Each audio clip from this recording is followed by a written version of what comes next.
don't know if that happens to politicians, but let me get in KV Subramanian, who's worked very closely with her as the former chief economic advisor, now the director in the IMF. KV, give us a sense. Just get into the head of Nirmala Sitharaman and give us a sense of what to expect from this budget. ELI, employment-linked incentives. Will we see that happening, given the fact that it was also part of the Congress's manifesto of 2024? So you know, employment is the big buzzword in this budget. What do you think she's going to do, and what are the major areas that she's going to really give attention to? Very good morning to you, Navika. It's late night here in Washington, D.C. I'm excitingly looking forward to the first budget being presented by the new government. I remember being there 5 years back, as part of that cavalcade. So it's nice to reminisce. I think the possibility of some big announcements is quite high. That's the way I see it. And especially the emphasis on employment is, I think what I want to point out, Navika, and we do see a lot of narrative peddling on employment. I want to put some facts so that some people who actually, choose to selectively quote facts can, the audience can see it for what it is. So if we use the, more reliable database, and by the way, it's actually quite interesting that those that choose to, quote some of the negative facts use the CMI data, which is, very suspect quality. If we use the PLFS data or the CLEMS database, by the way, the CLEMS database is used worldwide here, sitting in IMF as well.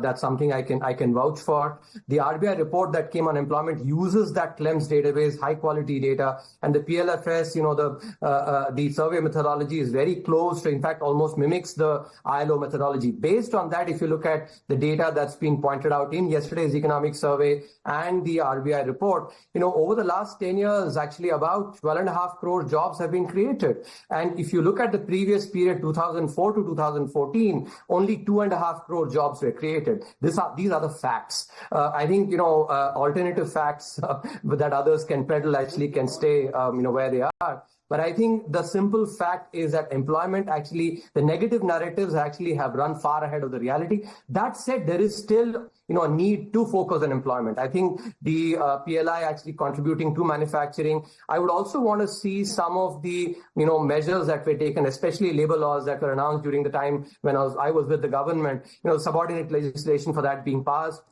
I think, an emphasis through the, employment equivalent of the PLI on the employment side would be good. But I also want to point out, and something we've said, it's really important for government to step aside. For instance, one of the key problems, and this is an inheritance of the socialist era that we had till 1991, where we have so many dwarfs. We've created so much perverse incentives. We don't have our children, child firms growing to become big to actually provide jobs. I'll just give one statistic. Here, if you look at in the United States, a 40-year-old firm creates 7 times as much jobs as the 5-year-old firm. The same statistic, if you look at in India, it is only 1.4 times. In other words, when firms grow here in the United States, they create 5 times as much job, each firm. You can put it together. In contrast, because of the perverse policies, very bad policies that we had till 1991 and thereafter, we've actually had dwarfs in the economy. These are also aspects, some of this need to be dismantled to enable job creation apart from these incentives. So let me ask you, KV Subramanian, the question here is, Aam Aadmi, when you were the CEA, how would your team discuss the issue that tax rebate dena hai, nahi dena hai, can we give it, do we have the fiscal space to do so? Because right now people are saying both in urban and rural areas there is a lack of demand, and money in the hands of the common man is something that needs to be done. Do you think that will happen now post-elections? Because there are always some elections and there are 3 state elections coming up. Is there a possibility, and on a scale of 1 to 10, how high is that possibility? So that would be definitely on my wish list, Navika, if I were, part of the process. Middle class certainly needs to, to be given some benefits. But do keep in mind, I have nothing to do with the with the budget now. I sit, miles away. No, but do these thoughts occur to you only when you're outside of the finance ministry, or did they occur to you when you were inside there as well? What do you believe? Actually, I was called by many among your ilk as a common man's economist. So you can imagine that I certainly cared for the common and how many person. Times did your proposal sail through? Well, the simple fact is that, I used to come up with a lot of ideas, and on average, 2 or 3 out of 5 ideas that I would take, to the Honorable Finance Minister and the Honorable Prime Minister did see through. I mean, production-linked incentives and some of the other ideas actually were part of the time when, I was with the government. So, but to come back, I think the middle class does need, sort of benefits. In general, if we take the salaried class, people like you and me, we are the ones that actually is sort of the cow that gets milked again and again. I think that is an area that needs definitely to be, paid attention to. Some of the, proprietors, those that run businesses, and especially here, if you look at some of the, professionals, whether it's the lawyers, the chartered accountants, the dentists, etc., who run their own firms, they don't pay as much taxes as actually they should. Well, lawyers, for your information, don't pay any service tax, because many finance ministers before Nirmala Sitharaman were lawyers, and they spared their tribe. I'm hoping next time there is a journalist who becomes a finance minister and then we'll be spared as well, because that's the way that's the way it works, I guess. But KV, important, before we let you go, just one big ticket announcement that you're expecting in this budget. I would actually want to see definitely the continuation of the capital expenditure. The process of infrastructure creation that was started post-COVID is very important to continue. I would also really want to see, the ease of doing business. Yesterday's economic survey highlighted, because if you want to have job creation, and Navika, you're talking about actually the common person. For the common person, a job is really important, more than, the sort of rebates that are provided, because a job is something that gives identity and gives a lot of self-respect over an entire career. So I think the impact of that is far higher. So the emphasis on sort of easing some of the doing business and removing some of the perverse incentives. And I think if the idea that you just flashed about the employment linked incentive that happens, I think that will be certainly a big ticket announcement, combined with many other ancillary proposals, hopefully for. Well, with your permission, we'll open it up to the economists in the room. And Rohit Azad, do you agree with what KV says? So I think on unemployment, since that is one debate which we are having, let me just quote a few figures, because it's important to have that discussion in that context. And it's said that statistics at times conceals more than it reveals. In this particular instance, let's say we take the PLFS, because he asked that question.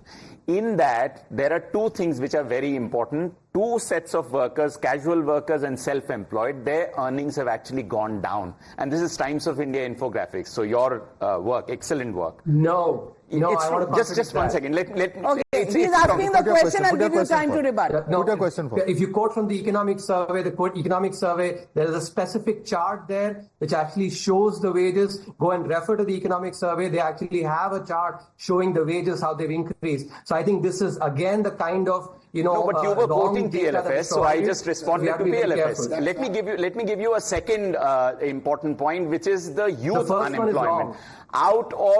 So there is 21.7%, and this is again PLFS, it's a government data. Since you said PLFS and CLEMS is to be accepted, which I think they should be, 21.7%, it's a serious concern. It's not about being pro or anti-government.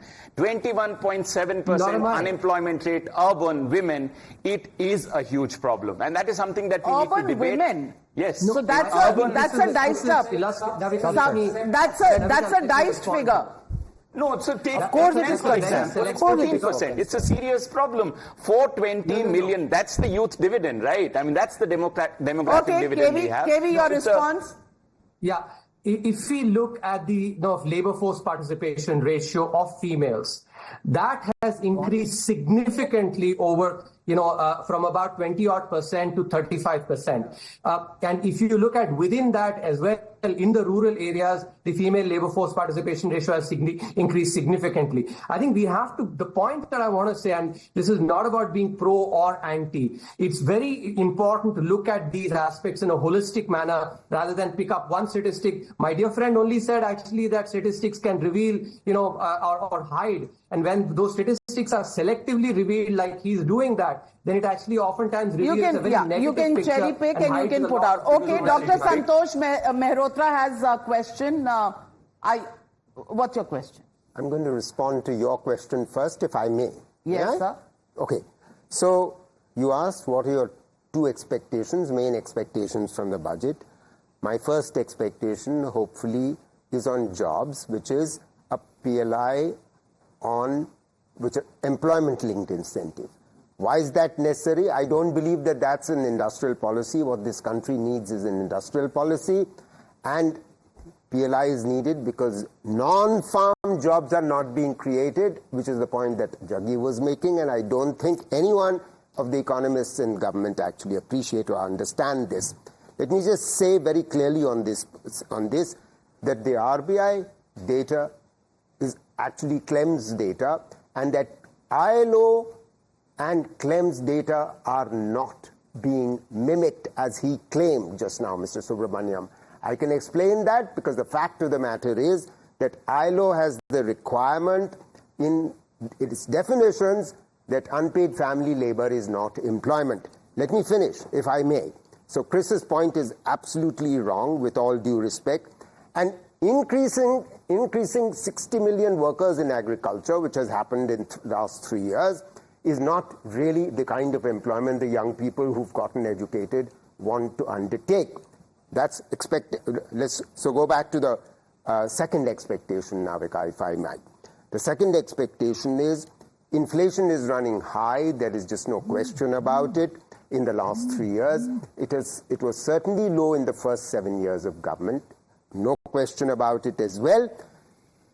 And this is one reason why demand is as low as it is. And because demand is low, therefore consumption is low. Okay. Consumption is running at half the growth of the GDP. This is not acceptable.